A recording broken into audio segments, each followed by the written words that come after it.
speaking of the Aggies, and I don't, in my absence, my internet went away for a while as I was trying to hack the mainframe.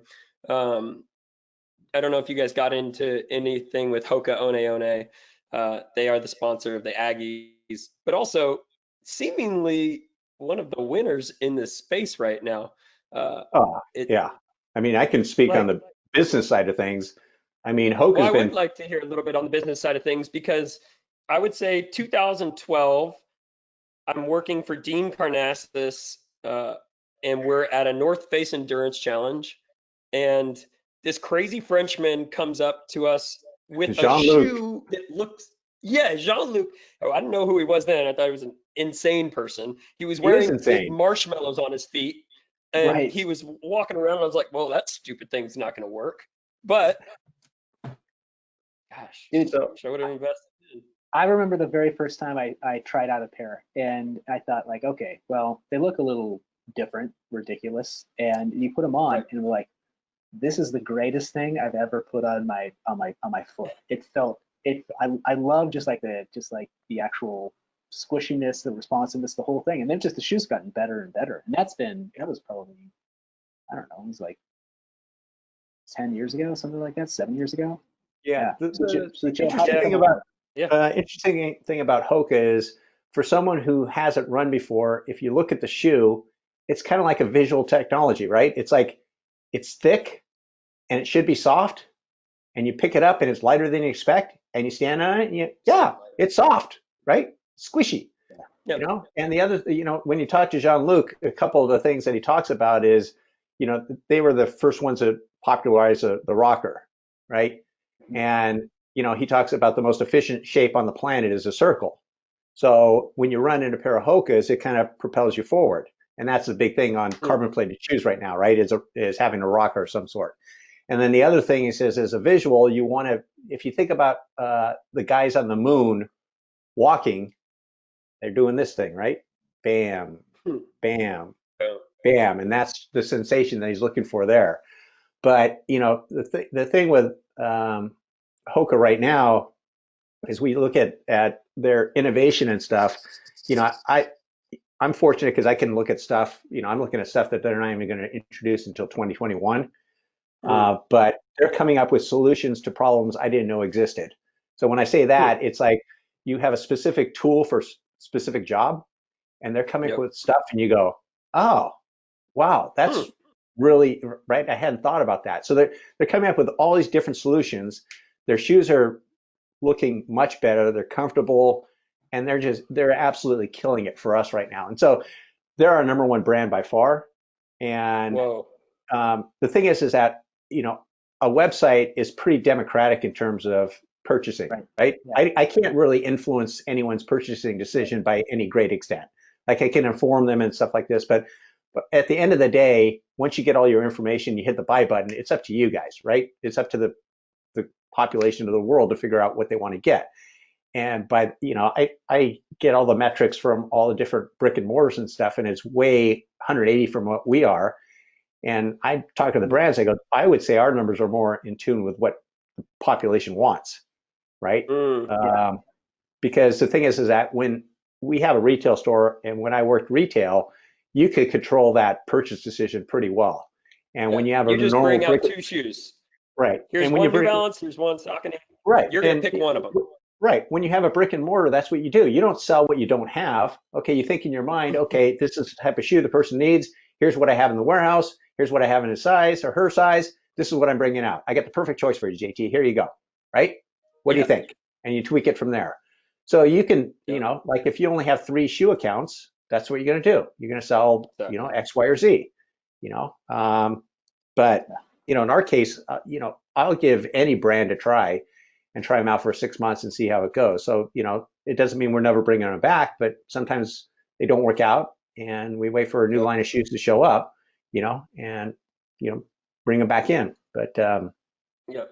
yeah, but Hoka's That's absolutely cool. slaying it right now. They're slaying it, and you're talking it from the technical point, and some of the technologies coming out, and the people that just love the shoe. I I get to see it from a marketing and a storytelling perspective, Mhm. which I think has a lot to do with it.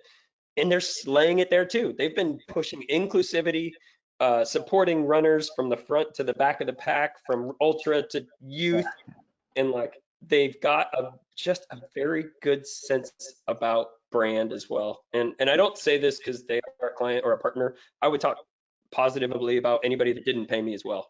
It's Yeah. just, yeah. One of the things that we did in December, they had an athlete summit in Scottsdale, and they mm, brought like us, NAZ Elite. They brought some athletes from Gags Group. No Hilly was there, stuff like that. And then they brought in trail people, and then they brought in ultra people. So you had yeah, all these different athletes that you might not have been aware of that Yeah. yeah, you got to know, like Pat Reagan, right? I mean, the guy's awesome. Like he's yeah. going to That run guy's for the, awesome. I know he's going to run for the Aggies at cross country nationals. Oh, I didn't know that. He's Oh, such a that's good cool. dude. Yeah, it was just stuff like that, right? And you just get this cross pollination. You start to appreciate different athletes, and it's really cool. Like they brought in what's her name, Julie Moss.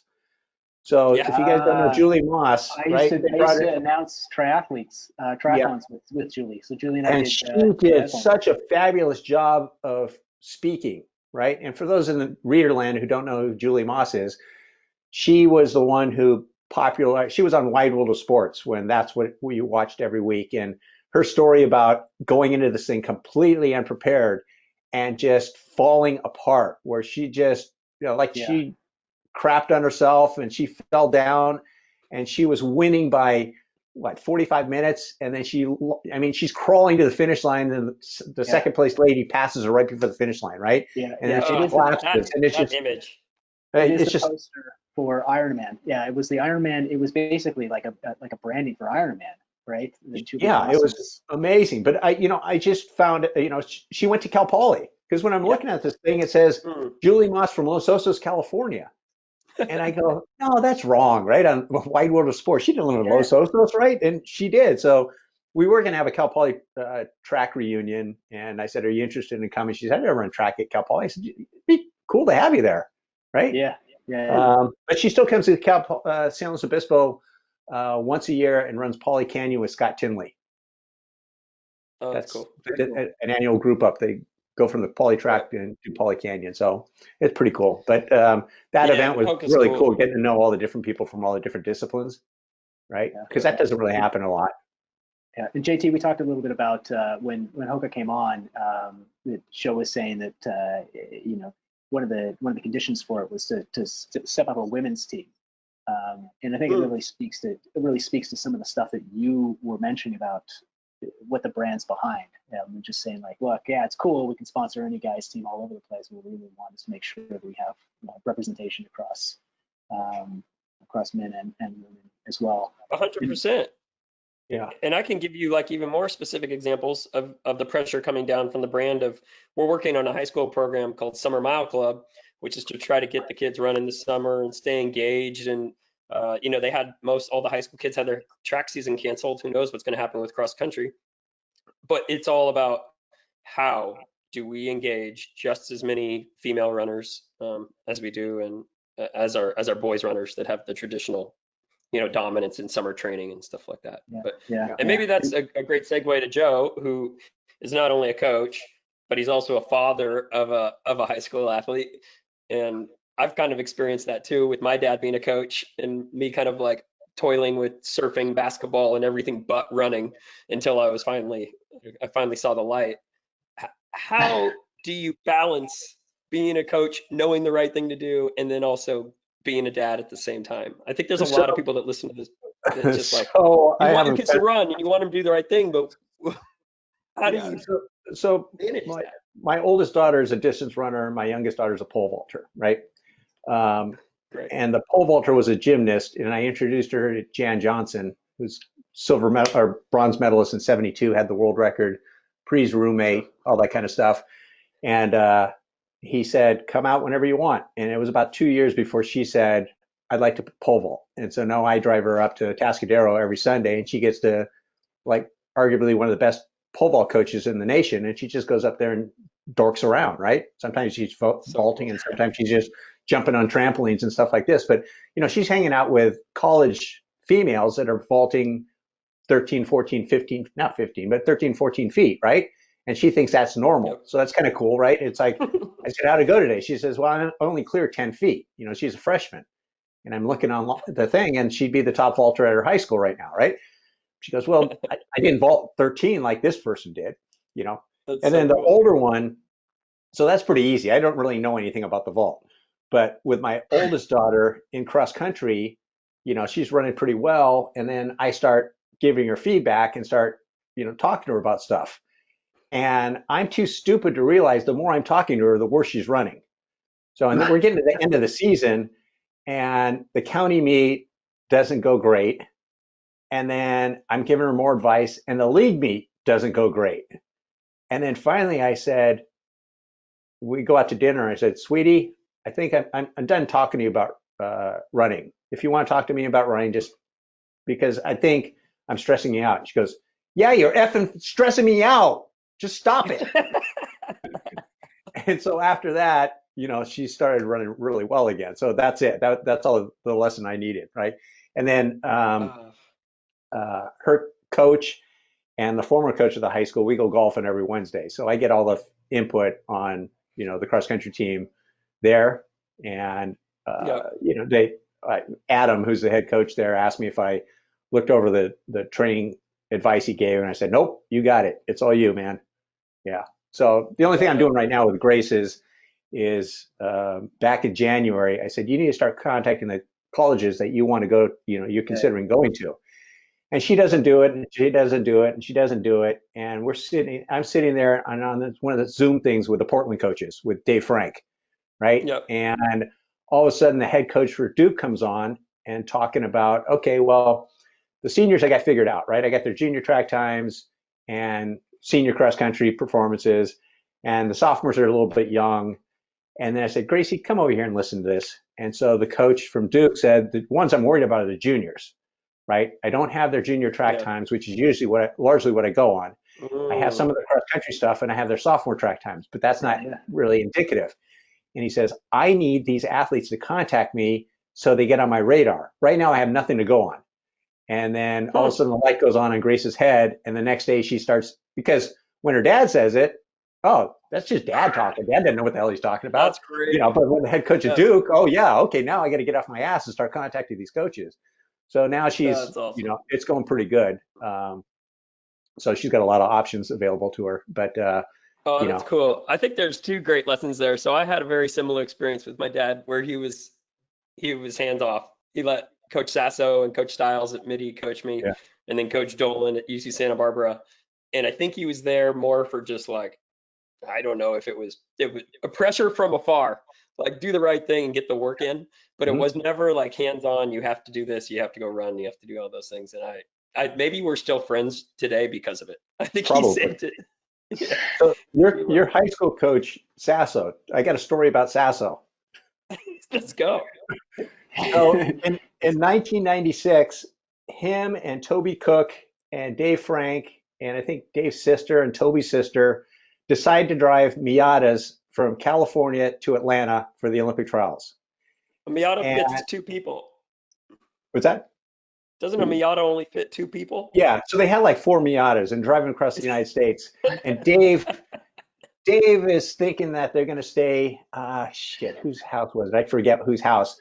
But anyways, I'm in a room with we got Steve Boaz, who's the head coach at, or at San Luis High at the time, and my wife, and then we're just in this room, and then they get there, and it's Clay Heron. So Clay, they show up to Clay's house, and Clay's wife says, "These people can't stay here, right?" And that's the plan, is to stay at Clay's house. Nope. So Dave contacts me, finds me at the track meet, and he says, hey man, I know you don't know this guy, but he's a cool dude and he needs a place to stay. He needs a floor to crash on. Here's Mike Sasso. Can you let him sleep on your floor?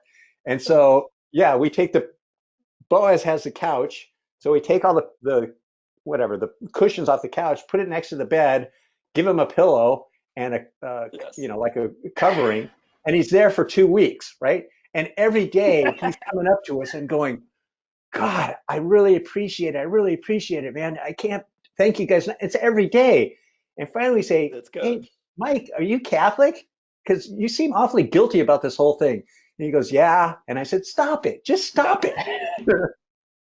It's okay. He's the best. So, I mean, he's still a good friend to this day, right? I mean, he's killing it at St. He's Francis. great. Yeah, he's a good Yeah, guy. he's doing great. Yeah. He's working hard. Oh, it's so cool. Well, this reminds me of like Joe. There's a saying in music where someone is your DJ's favorite DJ, right? Like you don't know who that person is, but he influences like so many things from afar. And Josh, that's what Joe reminds me of. He's like your coach's favorite coach. Or your Yeah. businessman's favorite businessman. It's like not everyone knows Joe Rubio. They're starting to, but then he connects the entire world to all these people. There's a lot of dots. Your DJ's favorite DJ. Yeah, Thank you. DJ. That's a great Uh, name. yeah, DJ Rubio. I think this is a great place to stop. It was so cool to hear about all the stories. San Luis Obispo, how Hoka does what it does, how you take care of your daughters in terms of not coaching them at all, which is a great lesson. Josh, what else did you learn? Oh man, no, I think it was great. I think it was fun. The biggest thing I learned is I need to get down to San Luis Obispo, for a Yes. couple of runs, like see it in the flesh. Yes. And the other thing too is like, man, we need some more villains. That's the other piece of that. Yes. Absolutely. Villains with personalities. Not all Yep. good guys out there, right? Well, that That's so that good. goes back to like you guys are probably too young for this, but that was a big thing between Seb Coe Try and me, Steve Ovett, right? try me. Seb Coe was the Mhm. good guy and Ovett was the bad guy, And That's right. Ovett was such a bad guy that they had the reunion for the world record holders in the mile Yep. to honor Roger Bannister, and everyone showed up except Yep. for Ovett, right? They have a picture. I'll find the picture, but it's like every single former world record since Except Bannister that. showed up. Every single one except for one, Oh, that's right? amazing. So you got a real bad guy there. But Oh, I I mean, love it. Wow, that guy was a stud. But yeah, he just so didn't cool. want to be That whole liked. era, that whole era with all three of those guys was amazing. That's a whole pod in and of itself. That would be Yeah, a and series pod there. the unfortunate thing is they started the era of avoiding each other. So the only time they raced Mm, was at the Olympics, right? And so they had things like, the Oslo meet. One would run the mile, and one would run the 1500, and they both set world records, that's right? It's just like stupid shit yeah, like that, right? that is dumb. But the other era that's really cool to look back on is like in the 70s when right at the start of the pro track tour, and guys like Brian Ofield. So he'd smoke he smoked cigarettes on the infield and throw 75 feet in the shot, right? Set a world record and things like that. And he was a bouncer at Mountain Charlie's in downtown Oh, Los in Los Gatos. Gatos. Yeah. Yeah. So Good. you just had just characters, right? Um, Yeah, Yeah, yeah, yeah. just and you I either love it. loved them or hated them, but I it's love it. yeah, we just need more of You that. remember, you either love them or hate them, but you at least remembered them. Yeah, So I think that's yeah, me you win some, Oh, remembering lose this is some. so good. yeah, cool. Well, Joe, hey, thanks Josh, a I've ton. got a few things that I need to remember. Speaking of remembering, which is like my plugs before I get in trouble with David Monaco, our producer, for everything that's going on in Run Local Land. I want to thank Joe Rubio for being on the podcast. Josh, it Cool. was good to see your gray beard and your face. Yep, Joe, yep. let's go play golf sometime, and Josh, let's go for a run down in San Luis Obispo. We can do both, Done. and then we can go We can for a do beer with Conover and Mondo oh at Gus's Mondo. Gus's I want to Grocery out in see. yeah. Oh, I love Gus's Grocery. And I can go for a surf. That's our It's got Saturday everything I afternoon. want. That's our Freaking Saturday fairy afternoon. tale Go land. sit on the Good. patio and have a beer with a bunch of dorks and shoot the crap. Let's do it. So Okay. I do want to say thank you to Joe, also to all of our California Coast 500 runners. You're running virtually up the coast. Soon you will be in San Luis Obispo. This is a great time to listen to this podcast so you can hear about San Luis Obispo while you're running around. We also have a few things coming up for runlocalevents.com. That's across the bay 12K. That's also virtual. Silicon Valley Half will be this fall and or virtual. All this information you can find at runlocalevents.com. or on the social medias. That's all we have for today. Everyone be Cool. safe. Cool. Thanks, guys. Cool. Thanks a Bye, lot, Joe. Joe. Appreciate Peace. it.